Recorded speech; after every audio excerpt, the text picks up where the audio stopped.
আসসালামু আলাইকুম। আন্তর্জাতিক বাংলা সংবাদে আপনাদের স্বাগতম। শুরুতে জানিয়ে দিব সংবাদ শিরোনাম, পরে বিস্তারিত। প্রথমবারের মতো ইসরায়েলে নূর ক্ষেপণাস্ত্র ছুড়ল হিজবুল্লাহ। অন্যদিকে মোসাদের সদর দপ্তর লক্ষ্য করে রকেট হামলার দাবি হিজবুল্লাহর এবং ইসরায়েলি স্থলবাহিনীর উপর রকেট নিক্ষেপ। আরো জানিয়ে দিব আন্তর্জাতিক আহ্বানে তোয়াক্কাই করল না ইসরায়েল। অন্যদিকে যুক্তরাষ্ট্রকে জানিয়ে লেবাননে ইসরায়েলি স্থল অভিযান এবং সবশেষ জানিয়ে দিব হাসান নাসরুল্লাহর শাহাদাত কি লেবাননের প্রতিরোধকে অক্ষম করবে। এতক্ষণ দেখছিলেন সংবাদ শিরোনাম, এবার বিস্তারিত। তার আগে আপনি আমাদের ভিডিওটি কোন জেলা থেকে দেখছেন অবশ্যই কমেন্ট করে জানিয়ে দেবেন এবং আমাদের সাথে থাকার জন্য চ্যানেলটি সাবস্ক্রাইব করে দিবেন। সামরিক ঘাঁটি ও অবৈধ বসতি লক্ষ্য করে হামলা। প্রথমবারের মতো ইসরায়েলের নূর ক্ষেপণাস্ত্র ছুড়ল হিজবুল্লাহ। লেবাননে ইসলামী প্রতিরোধ আন্দোলন হিজবুল্লাহ ইহুদিবাদী ইসরায়েলের বিরুদ্ধে ক্ষেপণাস্ত্র ও রকেট দিয়ে প্রতিশোধমূলক হামলা চালিয়ে যাচ্ছে। এর অংশ হিসেবে গতকাল সন্ধ্যায় হিজবুল্লাহর যোদ্ধারা প্রথমবারের মতো নূর ক্ষেপণাস্ত্র ব্যবহার করে ইসরায়েলের উত্তরাঞ্চলে কাফর গিলাত গ্রামে হামলা চালায়। ইসরায়েলের বর্বর সেনারা লেবাননের শহর, গ্রাম এবং বেসামরিক স্থাপনাগুলোতে একের পর এক যে নরকীয় হামলা চালিয়ে যাচ্ছে তার জবাবে এই ক্ষেপণাস্ত্র দিয়ে হামলা চালানো হয়েছে। হিজবুল্লাহর একটি সূত্র জানিয়েছে নূর ক্ষেপণাস্ত্র হচ্ছে ব্যালিস্টিক ক্ষেপণাস্ত্র। এদিকে গত কয়েক ঘন্টায় হিজবুল্লাহর যোদ্ধারা ইসরায়েলের কয়েকটি সামরিক ঘাঁটি ও অবৈধ ইহুদি বসতি লক্ষ্য করে ঝাঁকে ঝাঁকে রকেট ছুটছে। হিজবুল্লাহর এক বিবৃতিতে বলছে, অবরুদ্ধ গাজা উপত্যকায় সম্মানিত ফিলিস্তিনদের প্রতি সমর্থন জানিয়ে এবং লেবাননের জনগণকে রক্ষা করার জন্য আজ ইসরায়েলে উত্তরাঞ্চলে ইস্টুলা বসতিতে দখলদার সেনাদের লক্ষ্য করে রকেট হামলা চালানো হয়েছে। এসব রকেট সরাসরি লক্ষ্যবস্তুতে আঘাত এনেছে বলে হিজবুল্লাহ বিবৃতিতে জানানো হয়েছে। এদিকে ইসরায়েলের নাকুরা সামরিক ঘাঁটিতে হিজবুল্লাহ যোদ্ধারা ফাঁদি 2 ক্ষেপণাস্ত্র দিয়ে হামলা চালিয়েছে। এছাড়া ইসরায়েলের সাফেদ শহরেও হিজবুল্লাহ ব্যাপকভাবে রকেট হামলা চালিয়েছে। পাশাপাশি হিজবুল্লাহর যোদ্ধারা জাওর আর্টিলারি অবস্থানে ইসরায়েলি সেনাদের একটি সমাবেশে রকেট দিয়ে আঘাত করে। খবর পার্স টুডে। মোসাদের সদর দপ্তর লক্ষ্য করে রকেট হামলার দাবি হিজবুল্লাহর। তেল আবিবে অবস্থিত ইসরায়েলের গোয়েন্দা সংস্থা মোসাদের সদর দপ্তর লক্ষ্য করে রকেট হামলা চালানোর দাবি করেছে হিজবুল্লাহ। 1 অক্টোবর এক প্রতিবেদনে এ তথ্য জানিয়েছে সংবাদ মাধ্যম বিবিসি। হিজবুল্লাহ বলছে তারা তেল আবিবে অবস্থিত মোসাদ এবং ইউনিট 8200 সদস্য সদর দপ্তর লক্ষ্য করে ফাদি 4 রকেট উৎক্ষেপণ করেছে। হিজবুল্লাহ রকেট হামলায় মোসাদের সদর দপ্তরে কোনো ক্ষয়ক্ষতির খবর তাৎক্ষণিকভাবে পাওয়া যায়নি। তবে ইসরায়েলি সেনাবাহিনী বলছে গত 1 ঘন্টায় লেবানন থেকে প্রায় 15টি ক্ষেপণাস্ত্র প্রবেশ করেছে। এগুলো উত্তর ইসরায়েলে উচ্চ গ্যালিলি অঞ্চলে উন্মুক্ত এলাকায় পড়েছে। বিবিসির প্রতিবেদনে বলা হয়েছে, গত মাসে লেবাননের পেজার এবং ওয়াকিটকি বিস্ফোরণের পেছনে মোসাদের হাত রয়েছে বলে দাবি করেছে হিজবুল্লাহ। তবে এ বিষয়ে কোনো মন্তব্য করেনি ইসরায়েল। আর ইউনিট 8200 ইসরায়েলি সেনাবাহিনীর কেন্দ্রীয় গোয়েন্দা সংস্থা, সংগ্রহণকারী সংস্থাটিকে প্রায় মার্কিন জাতীয় নিরাপত্তা সংস্থার NSA সঙ্গে তুলনা করা হয়। এদিকে হিজবুল্লাহর অবকাঠামো লক্ষ্য করে 1 অক্টোবর দক্ষিণ লেবাননের সীমান্তবর্তী কয়েকটি গ্রামে নির্দিষ্ট এবং সীমিত স্থল অভিযান শুরু করেছে ইসরায়েল সেনারা। এরপরই এই অভিযানে ইসরায়েলকে সমর্থন করার প্রতিশ্রুতি দিয়েছে তাদের মিত্র যুক্তরাষ্ট্র। ইসরায়েলি স্থলবাহিনীর উপর রকেট নিক্ষেপ। ইসরায়েলি স্থলবাহিনীর উপর রকেট নিক্ষেপ করেছে লেবাননের সশস্ত্র গোষ্ঠী হিজবুল্লাহ। হিজবুল্লাহ বলছে তারা মঙ্গলবার সকালে ইসরায়েলি সীমান্ত শহর মেটুলা ইসরায়েলি সেনাদের লক্ষ্য করে রকেট ছুড়েছে। বিবিসির এক প্রতিবেদনে বলা হয়, রকেটের একটি ব্যারেজ উৎক্ষেপণ করা হয়েছিল। এর 25 মিনিট আগে আর্টিলারি ফায়ার করে ইসরায়েল। আইডিএফ ঘটনা সত্যতা নিশ্চিত করেছে। তাদের দাবি, সীমান্ত এলাকায় বেশ কয়েকটি আকাশ প্রতিরক্ষা ব্যবস্থা সক্রিয় করা হয়। প্রায় 5টি উৎক্ষেপণ রকেট শনাক্ত করে। কিছু রকেট আকাশে ধ্বংস করা হয়, কিছু খোলা ভূমিতে আঘাত করে দুর্ঘটনা ঘটায়। সোমবার ইসরায়েলি সামরিক বাহিনী উত্তর মেটুলা, মিশগাব, আম এবং কাফার গালাদির আশেপাশে এলাকাগুলোতে ক্লোজ মিলিটারি জোন ঘোষণা করে প্রবেশ নিষিদ্ধ করেছে। সেখানে হামলা করে হিজবুল্লাহ, যদিও তা সফল হয়নি বলে জানা গেছে। এদিকে দক্ষিণ লেবাননে প্যারাট্রুপের মাধ্যমে কমান্ডোর নামিয়েছে ইসরায়েল। সেখানে বড় ধরনের সংঘাতের খবর জানিয়েছে রয়টার্স। এক প্রতিবেদনে বলা হয়, রাত থেকে সেখানে ব্যাপক গোলাগুলি হচ্ছে। সীমান্তের ওপর থেকে আর্টিলারি ফায়ারের আওয়াজ প্রকম্পিত পুরো এলাকা।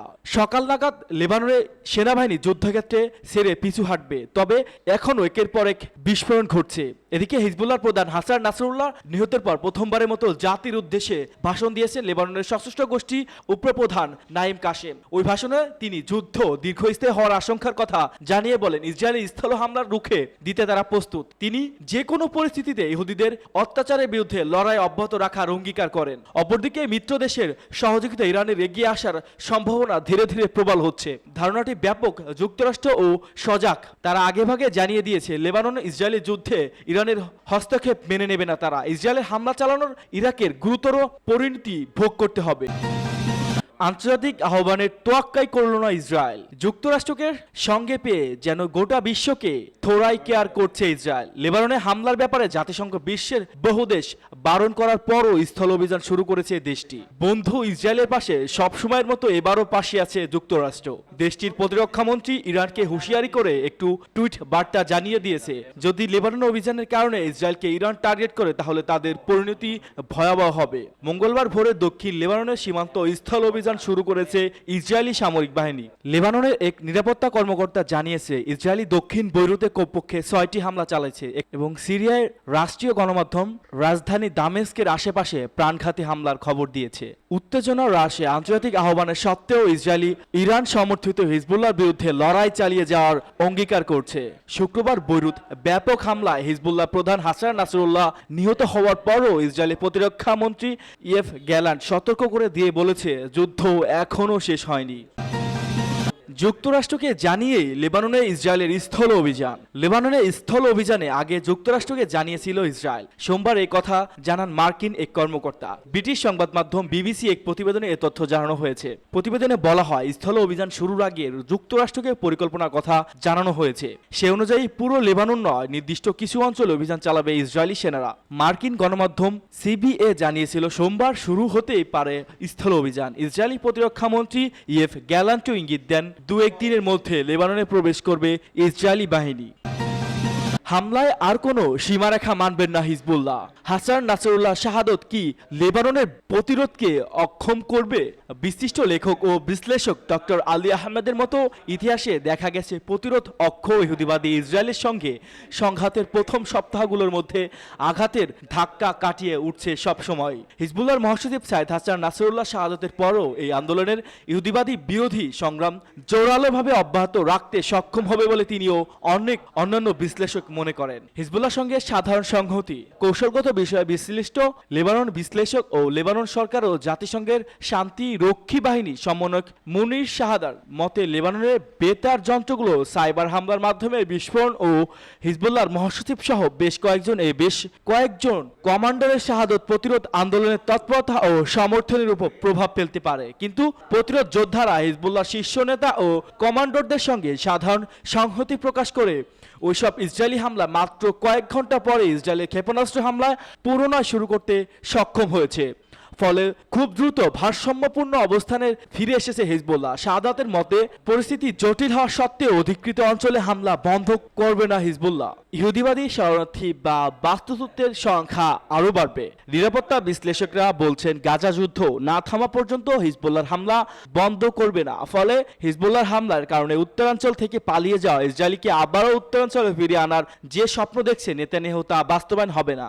কারণ হিজবুল্লাহ এখন তেল আবিবের দিকে ক্ষেপণাস্ত্র নিক্ষেপ করছে 120 কিলোমিটার পাল্লার। তাই ফিলিস্তিনি উত্তরাঞ্চল ছাড়াও অবৈধ ইহুদিবাদী বসতিগুলোর অধিবাসীরাও এখন ঘরবাড়ি ছেড়ে আশ্রয় কেন্দ্রগুলোতে পালিয়ে যেতে বাধ্য হবে। অর্থাৎ 1,20,000 থেকে 1,30,000 বাস্তুচ্যুত ইহুদিবাদী দখলদারদেরকে তাদের অবৈধ বসতিগুলো ফেরাতে আনতে গিয়ে ইসরায়েলে হয়তো 10 লাখেরও বেশি ইহুদিবাদী বাস্তুচ্যুত হওয়ার বিষয়ে ভাবতে হবে। হিজবুল্লাহর প্রধানের শাহাদাতের পর আরও কোনো সীমারেখা মানবে না এই আন্দোলন। শাহাদার মতে ইহুদিবাদী ইসরায়েল হিজবুল্লাহ সব সীমারেখাগুলো লঙ্ঘন করা এখন অনেকে মুক্তভাবে আচরণ করবে হিজবুল্লাহ। ফলে হিজবুল্লাহ সেনারা এখন দূরপাল্লার ক্ষেপণাস্ত্র হামলা বাড়িয়ে দিয়েছে এবং নতুন ক্ষেপণাস্ত্র ও গোলা ব্যবহার শুরু হয়েছে। স্থল অভিযান হিজবুল্লাহর জন্য হবে তুরুপের তাস।